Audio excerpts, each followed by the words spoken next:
So thank you so much for coming and joining us here this evening. A very special welcome to Lord and Lady Loomba, our star guests of this evening, and also to our partners from Bloomsbury and all the other dignitaries on the dais this evening.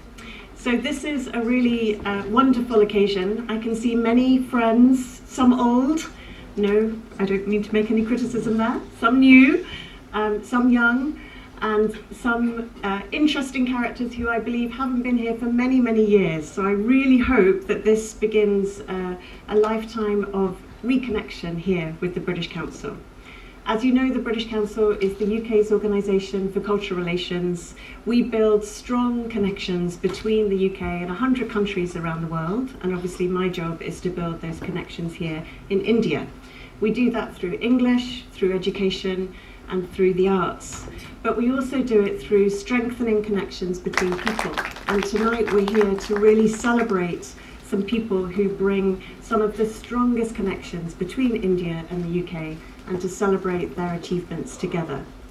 So today is just such a brilliant example. So I've been really amazed by the incredible dedication of Lord Loomba and the Loomba Foundation and their efforts, not only in raising awareness about the plight of widows, but also empowering countless thousands of women across the country, supporting them to build new skills and to reintegrate in society. It always gives me very happy memories to be back here in the British Council.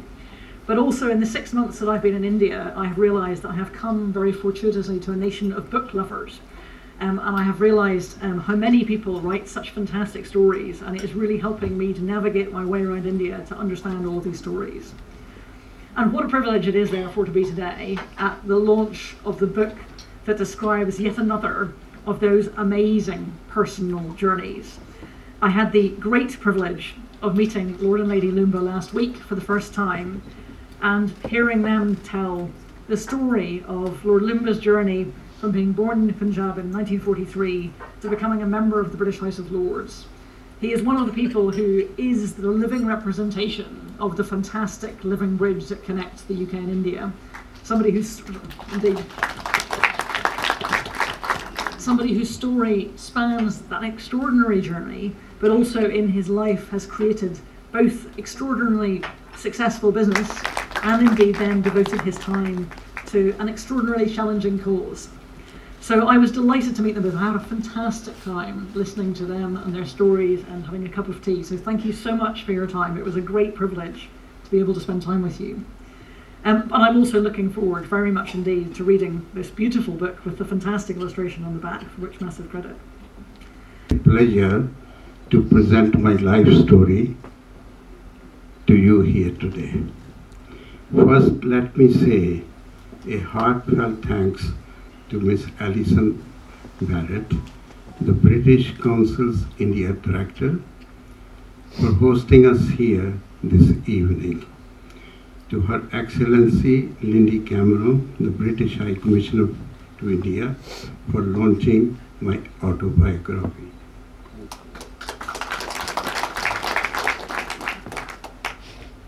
And to my publishers, Bloomsbury, in particular Mr. Barry Rajiv and Mr. Krishan Chopra, and his team for their unstinting help during the writing and development of the book and their belief in my story. Special thanks to Mrs. Lakshmi Puriji and her husband, Mr. Hardeep Puri, who played a pivotal role in gaining the United Nations recognition of International Widows' Day. There's a little story which I would like to add here, is that there was a time limit of around midday, I think, and we were being hosted at the UN India's representative's office, lunch together with Mrs. Sherry and yourself.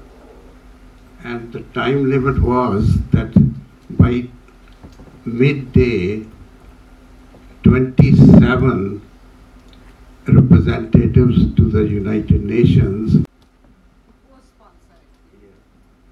And Shuri was sitting next to me and she said, Raj, will it happen? I said, I'm sure it will happen because I have all the confidence in Mr. Hardeep Puriji. And you know something? Exactly at 11:59, they rang up and said yes. And I said, the dream has come true.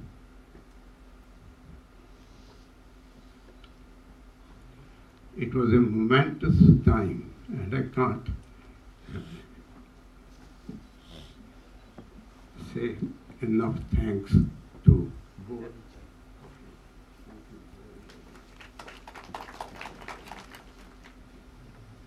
Very emotional moment for me, Lord Loomba and Lady Loomba. Recalling our association from both London and New York, the UN phase and the London phase.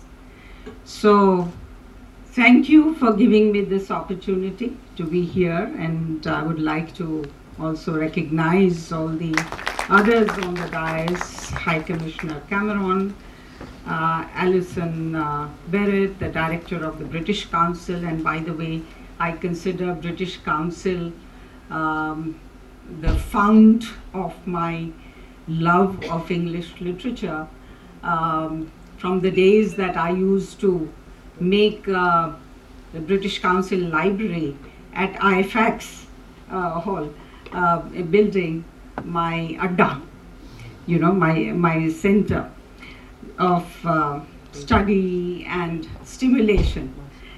So, and then of course, my dear friend and former colleague, Ambassador Yash Sinha, who served with such distinction in UK apart from other countries, and then Dhyaneshwar Muleji, Ambassador, and Priya Hingorani. And of course Rajiv Beriji from Bloomsbury.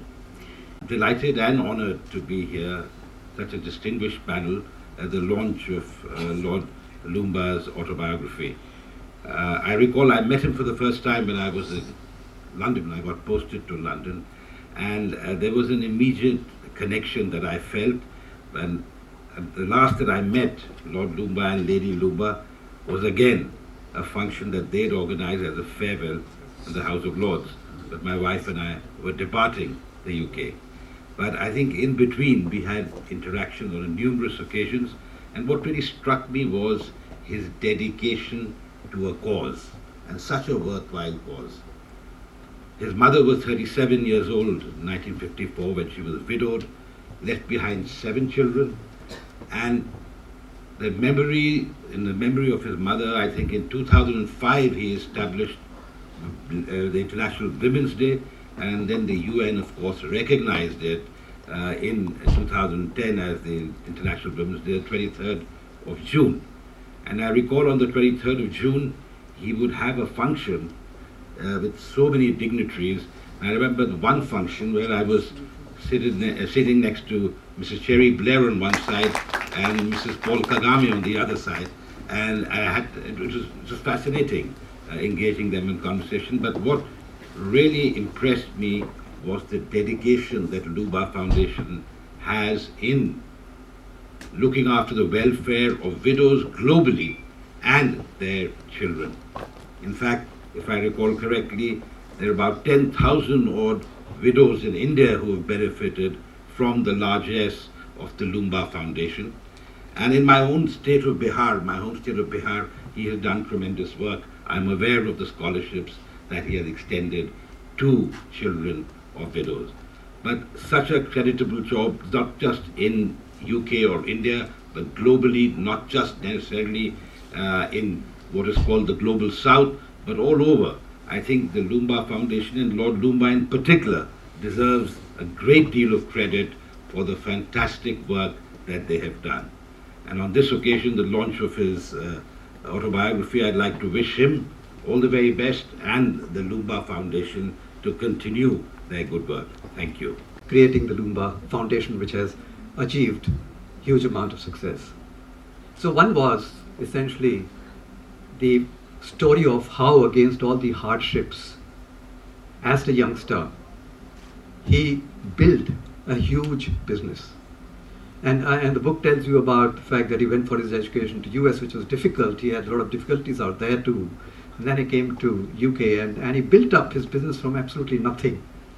So I think that story tells us how, with a lot of hard work, and that also tells us about Lord Loomba's ability, his astute business sense, his foresight, and his ability to look at opportunities and create businesses out of that. So one is that story, inspirational. But the second one is the humanitarian side. I'm not too sure